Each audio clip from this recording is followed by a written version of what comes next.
माझे नाव रोनक असून मी मुंबईतील दादर येथे राहतो। माझे शरीर सुदृढ असून मी व्यवसायाने एक फोटोग्राफर आहे।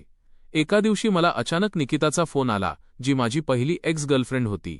फोनवर ती खूप रडत होती आणि मला भेटण्यासाठी विनवणी करत होती। आमचा ब्रेकअप तिच्या घरच्यांच्या विरोधामुळे झाला होता, तरीही तिच्या रडण्यामुळे मी तिला भेटायला जाण्याचा निर्णय घेतला। निकिताशी पहिल्या भेटीनंतर माझ्या मनात अनेक विचार येत होते। काही दिवसांनी तिने मला पुन्हा फोन केला आणि यावेळेस ती खूप उत्साही वाटत होती। तिने मला मुंबईच्या जवळच एका निसर्गरम्य ठिकाणी भेटायला बोलावले। पहिल्या भेटीतील तो भावनिक ओलावा अजूनही माझ्या मनात होता, म्हणून मी पुन्हा एकदा तिला भेटण्यासाठी निघालो। या दुसऱ्या भेटीत काय वाढून ठेवलं आहे याची मला कल्पना नव्हती।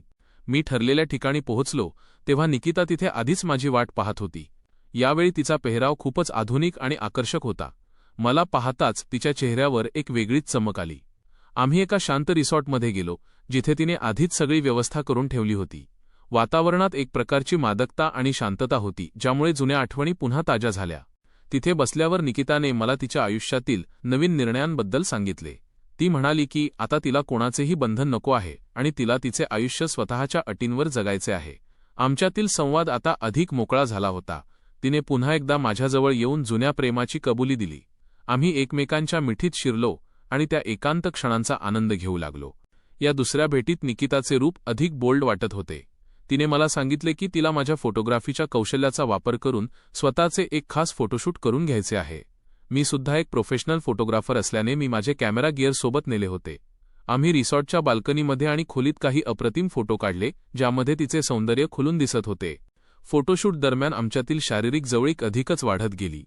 निकिताने मान्य केले की तिला माझ्यासोबत घालवलेला प्रत्येक क्षण खूप आवडतो आणि तिला हे नाते असेच पुढे न्यायचे आहे। त्या दिवशी आम्ही तासनतास एकमेकांसोबत घालवले। त्या भेटीत फक्त प्रेमच नव्हते, तर एक प्रकारची ओढ होती जी आम्हाला वारंवार एकमेकांकडे खेचत होती। मात्र बोलता बोलता निकिताने पुन्हा तिच्या कुटुंबातील इतर सदस्यांचा उल्लेख केला। तिने सुचवले की आपण अशाच प्रकारे गुपचूप भेटत राहूया आणि यामध्ये कोणालाही अडकू देऊ नका। तिच्या या वागण्यामुळे मला थोडी शंका येऊ लागली होती की ती खरंच प्रेमात आहे की फक्त स्वतःचा वेळ घालवण्यासाठी माझा वापर करत आहे। तरीही त्या क्षणी मी फक्त त्या आनंदाचा विचार केला। दिवस मावळताना आम्ही एकमेकांचा निरोप घेतला। निकिताने जाताना माझ्या डोळ्यात पाहून सांगितले की ही तर फक्त सुरुवात आहे। मी घरी परतताना विचार करत होतो की हे नाते नक्की कुठे चालले आहे। ही दुसरी भेट जितकी सुखद होती तितकीच ती माझ्या मनात अनेक प्रश्न सोडून गेली। अशा प्रकारे आमची ही दुसरी भेट एका वेगळ्या वळणावर आहे। तिच्या घरी पोहोचल्यावर मला समजले की परिस्थिती खूप गंभीर आहे। तिचे लग्न झाले होते, पण ती तिच्या पतीसोबत अजिबात सुखी नव्हती। तिचा पती तिला त्रास द्यायचा आणि मारहाण करायचा। आम्हाला तिथे बोलणे सुरक्षित वाटले नाही, म्हणून आम्ही दुसऱ्या ठिकाणी गेलो। तिथे तिने कबूल केले की मला सोडून जाणे हा तिच्या आयुष्यातील सर्वात मोठा चुकीचा निर्णय होता आणि ती आजही माझ्यावर प्रेम करते। निकिताने मला जुन्या वचनांची आठवण करून दिली। आम्ही एका हॉटेलमध्ये गेलो, जिथे तिने मनातील सर्व भावना मोकळ्या केल्या। तिला आजही माझ्याबद्दल ओढ होती आणि तिला आमच्यातील ते जुने दिवस पुन्हा जगायचे होते। आमच्यातील जुने प्रेम पुन्हा एकदा जागृत झाले आणि आम्ही एकमेकांच्या खूप जवळ आलो।